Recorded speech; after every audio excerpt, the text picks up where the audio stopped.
This video is going to be talking about probability with multiple events happening. Okay, so to determine the probability of two events occurring together, we must decide if the occurrence of one affects the other. Okay, so dependent, the occurrence of one event affects how a second event can occur. Independent events, the occurrence of one event does not affect how a second event can occur. It's independent in itself. So you might see a lot of and, or, and then. So we roll a dice and then this happens. That's kind of how these problems are going to look. So determine if each is dependent or independent. So I flip a coin and then roll a cube. Does flipping a coin have any say on how my cube is going to roll? No, it's not. So this answer is going to be independent.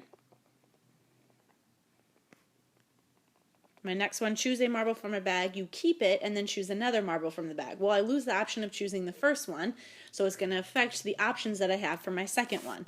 So this is going to be dependent because it's going to affect it. Okay, so the occurrence of one event doesn't affect how a second event can occur. So to find the probability, we're going to multiply both of the probabilities together. So in this, what is the probability of rolling a 6 on a number queue and flipping a coin and getting tails? Well, there's only one option for a 6, so we have 1 out of the 6 options. And then flipping a coin, it's either heads or tails, so it's 1 out of 2. So when I multiply them, my probability is going to be 1/12 that I'm going to roll a 6 and flip a coin to get tails. What is the probability of drawing a queen, returning the card to the deck, then drawing a king from a standard 52 card deck? Well, how many queens are there? There are 4. We return the card, so the next time I draw there's going to be 52 again, and there are 4 kings possible. So when I multiply these, I get 1 over 169 as my probability. What is the probability of drawing a queen? Then drawing a queen from a standard 250 card deck. So I have 4 of 52, but I did not replace the queen. So when I do my kings, there are now only 51 of them. So when I multiply these, my odds are going to be 4 of 663 because I did not return my queen, so there's only 51 more cards to pick from.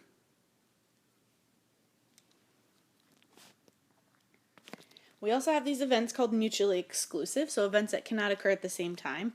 So if I draw a little Venn diagram here, we are seeing, let's say, the dolphin show and the giraffes.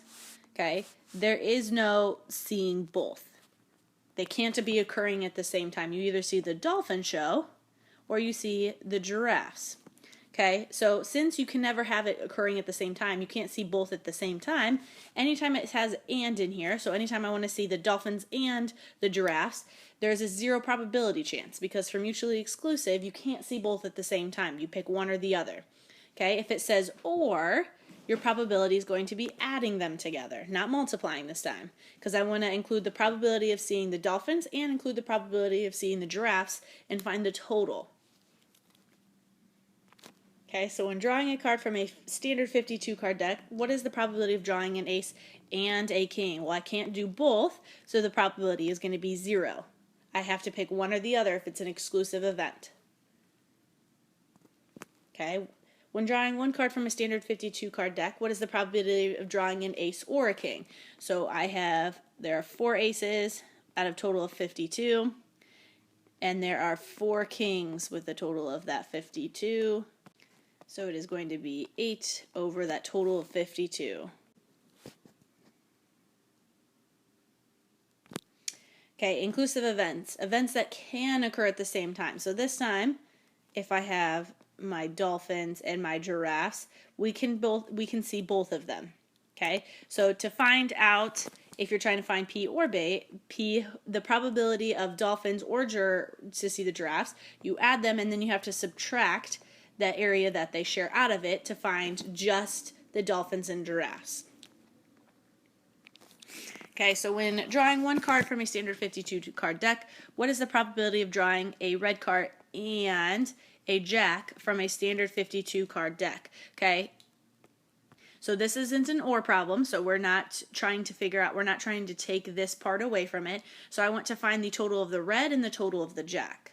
So that means there are 13 of 52 that are red because 11 and 2, and then there are 4 jacks because 2 and 2.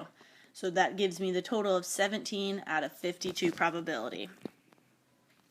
Okay, when we do the OR, we now need to subtract this away because I want to find if it's red or if it's a jack. Okay, so my total amount of red